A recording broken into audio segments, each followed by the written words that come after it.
Welcome to a series of short videos around the subject of the communion cup. You can use this just as a motivation, you can use it as a devotion, you could use it to take communion every day for the next 21 or so days if you watched it that way.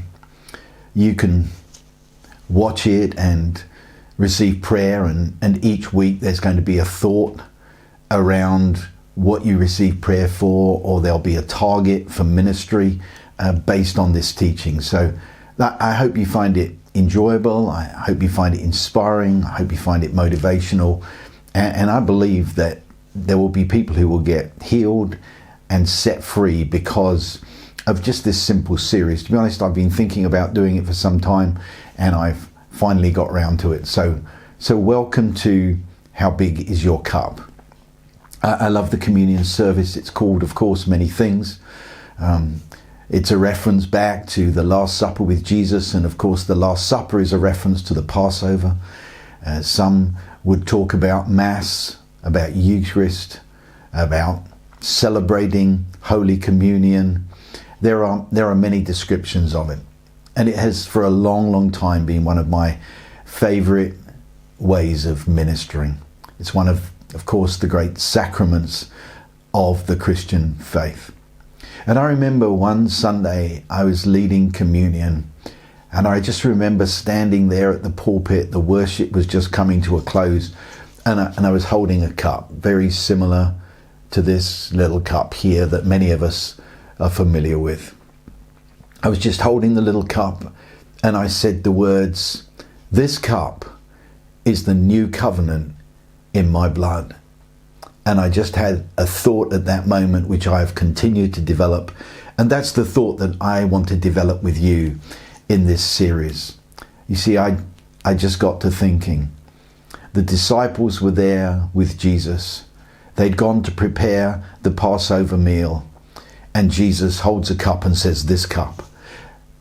And I had this thought, this was probably the third Passover that they had spent with Jesus. They had also been to at least one wedding where there would have been different cups drunk, and we're going to have a look at that. And of course, every Friday night they would celebrate the wonderful Shabbat together as a small group of men, and probably some women that were there, and different houses they would have stayed in. They were familiar with Jesus holding up a cup. I had the thought this cup was probably not this cup.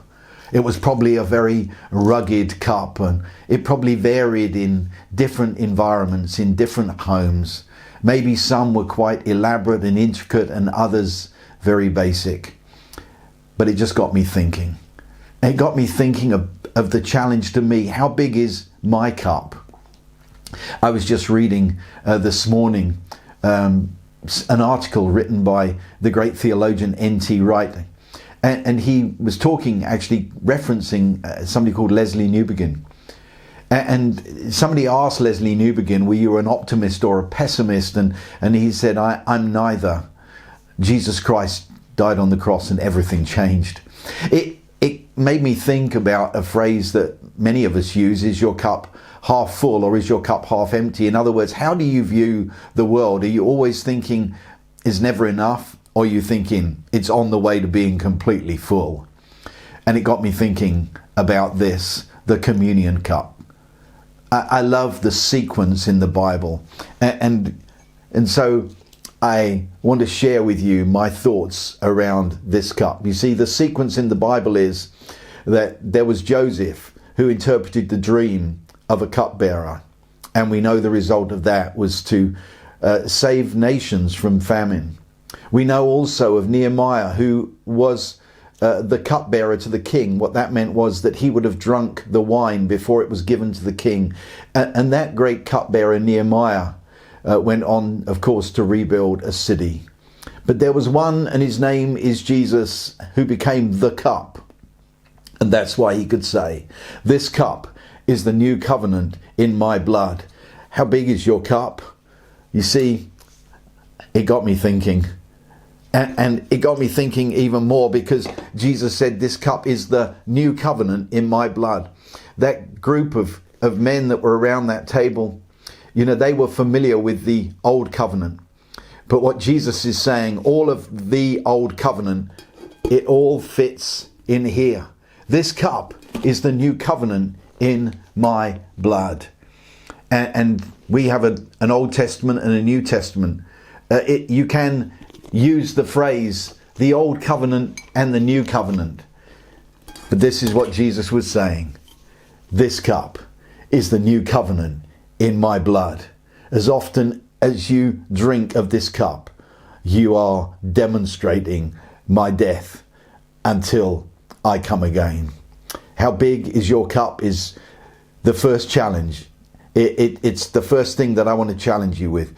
I want to challenge you to change the way you think. Are you a cup half full or a cup half empty? Or are you going to take Leslie Newbegin's example and go, I'm neither an optimist or a pessimist. Jesus died and everything changed. Is your cup half full? Is your cup half empty? How big is your cup? I want to challenge you perhaps today to change the way you think and to realize that the whole covenant is in here. And I'm going to unpack some thoughts around that. But what does that mean? It means every promise, every prophecy, every testimony, every piece of the story of the people of Israel that ultimately then led us and gave us Jesus Christ, who then, of course, embraces the whole world. All of this is in this cup. How big is your cup? I want to challenge you. I love what Paul said, Romans chapter 12 and verses 1 and 2. Do not be conformed to the image of this world, but by the renewing of your mind, be transformed. Be transformed. Today, perhaps, you might be transformed to have a much bigger view. How big is your cup? Because this cup is the new covenant in my blood, said Jesus. All of this is in here.